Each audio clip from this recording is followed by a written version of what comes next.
আপনারা কি জানেন রামায়ণে প্রভু রামচন্দ্রের কয়টি নাম ছিল এবং কি কি?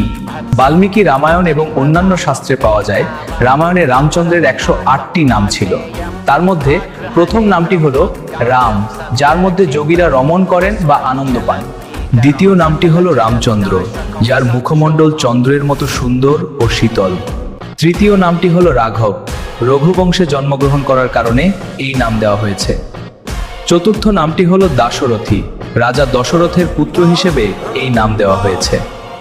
পঞ্চম নামটি হলো মর্যাদা পুরুষোত্তম, পুরুষদের মধ্যে যিনি শ্রেষ্ঠ, যিনি সামাজিক মর্যাদা রক্ষা করে চলেন। ষষ্ঠ নামটি হলো রঘুনাথ বা রঘুনন্দন, যেটি রঘুবংশের আনন্দ স্বরূপ। সপ্তম নামটি হলো জানকী বল্লভ, মাতা জানকীর অত্যন্ত প্রিয়, তাই এই নামটি বলা হয়।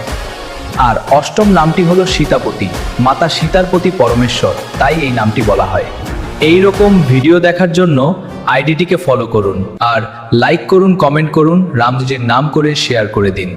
বলো জয় শ্রীরাম।